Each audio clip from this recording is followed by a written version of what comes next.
Hello and welcome to another notes video for Unit 6. Unit 6 is all about DNA.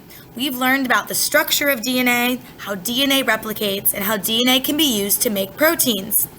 We've talked last class about mutations in DNA, which are unwanted changes in the sequence of base pairs and how that can result in problematic proteins. This class, we're going to talk about intentionally changing DNA. We call this genetic engineering. Genetic engineering is the process of altering or changing an organism's DNA. So if we know the structure of an organism's DNA, we can change it for beneficial reasons.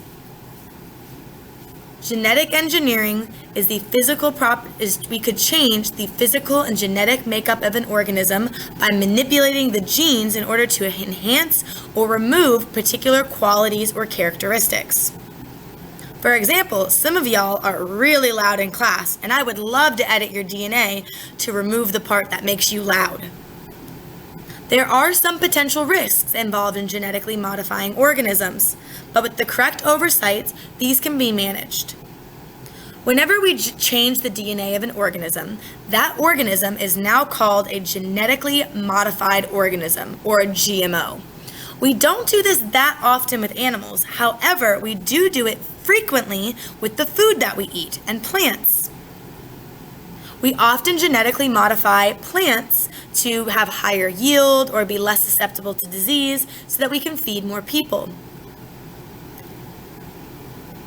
There's a lot of reasons you might support or reject the use of genetically modifying organisms. For example, there's some questions about the health of consuming genetically modified organisms. There are some moral considerations regarding genetically modifying organisms. Although, there's a lot of people who feel genetic modification is the future of food, since this is how we can produce more food at less cost. How we genetically modify is we use a technology called CRISPR. CRISPR allows us to go into DNA and remove, replace, or edit certain genes to get the desired traits that we want. This has been done in a very controversial way on humans called designer babies or gene-edited babies. These babies, during in vitro fertilization, which is when an egg is removed from a woman and the sperm from a man and combined outside of the human body. When it's combined outside of the human body, it allows us to look at the genes of that organism through a screening process. You can screen for things like gender or genetic abnormalities, but during those screenings, you could also find out things like hair color, hair texture, height, eye color. So, think to yourself, if we're able to find them, should we be allowed to change them? What if I want a child with curly hair? Should I be allowed to change the DNA of my child to one with curly hair? What if I find out my child has Down syndrome? Should I be allowed to change the DNA of my child to remove Down syndrome? It's very controversial, and it's okay if you have feelings one way or another. Just be respectful of other people's opinions. That's a big thing in the science community, is that with new technology comes controversial opinions. One other way that we can use DNA technology is through DNA fingerprinting. This is what cops use to figure out DNA left behind at a scene. They do gel electrophoresis, which basically means they take DNA and they kind of shine light through it. And the different lines that appear are unique to an individual, and we can match those lines between people. Through DNA fingerprinting, we can tell who left DNA at the crime scene. Take a look at this example. Here we have DNA from a crime scene on the left. Who committed the crime? Well, if I match those lines, it looks like suspect number 2 is the one who left the DNA behind, because he has the matching DNA lines. This can also be used to determine the parentage of a child. So, off on the left, we have a child. On the right side are 4 possible parent combinations. We know that children get their DNA from their parents, which means the lines present in the child should be present in one or both parents. So if we look here, this first line can be found in the first parent in parent group A. It can be found in the second parent in parent group B, the second parent in parent group C, and both parents in parent group D. So that means that this child, at least based on that one piece of DNA, could come from any one of the parent groups. Let's take a look at the thicker line in the middle, the third line down. This line could have come from the second parent in parent group A. It could have come from the second parent in parent group B, or the first parent in parent group C. It could have not come from parent group D, which means the parents in parent group D are not that child's parents. This is similarly what's done when you're trying to figure out the paternity or maternity of a child. They compare the DNA of the child to the DNA of the parents. We've been able to look at the entire human genome. They call this the Human Genome Project. The genome is all of the genes in human DNA.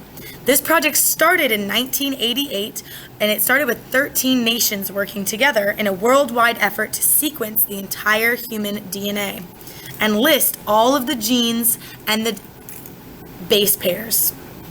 The goal of this project was to understand how human DNA works and to find the genes possible for disease.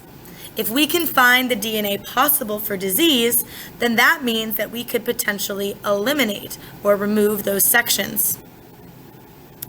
In the Human Genome Project, we discovered that there were 263 million base pairs. Those base pair codes for those traits in your DNA. So, with this information, what we can do is we can actually go in and replace or remove any faulty DNA. So if there's DNA that's giving a disease, then we could go in and we could remove it. We call this gene therapy. So we ended up getting 3 billion base pairs in the human genome, which was used for better diagnostic, treatment, and prevention.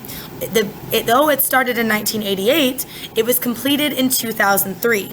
And as a result of the Human Genome Project, today's researchers can find a gene suspected of causing inherited diseases, like the gene for breast cancer. The other way that we can edit DNA is through cloning. In fact, in 1995, a sheep named Dolly was cloned, meaning that her DNA was copied exactly to make another one of her. How this was done is that they grow a large number of identical organisms using a donor egg, and the DNA of the organism you want to clone is put into that egg. Because we can clone organisms, this means that if we can find ancient DNA, we could bring organisms back to life from extinction. So this could be things like dinosaurs. Think Jurassic Park. They found the DNA of dinosaurs in that movie in the belly of a mosquito, and they were able to clone it to bring dinosaurs back to life. Now, obviously, I wouldn't personally go for the dinosaurs. However, you could bring back other extinct organisms like certain birds, bees, dolphins, cattle. Any organism that you have the DNA of could be de-extinct, which means brought back to life. The other thing we can do is we can take DNA from 2 different organisms and we could combine them to make a better organism. We call this recombinant DNA because you are combining 2 different pieces of DNA. For example, if I want to take the glowing gene out of jellyfish and put it into humans, I could make glowing humans using that gene from jellyfish. Now, that might just be a fun thing, but we could also do this for trying to figure out ways to make people be able to use insulin or be more resistant to bacteria or disease. Think about traits other organisms have that you think would be beneficial to humans. Chameleons are able to camouflage. If humans were going through a predation and there was organisms that were hunting humans, it might be helpful to have the camouflage gene.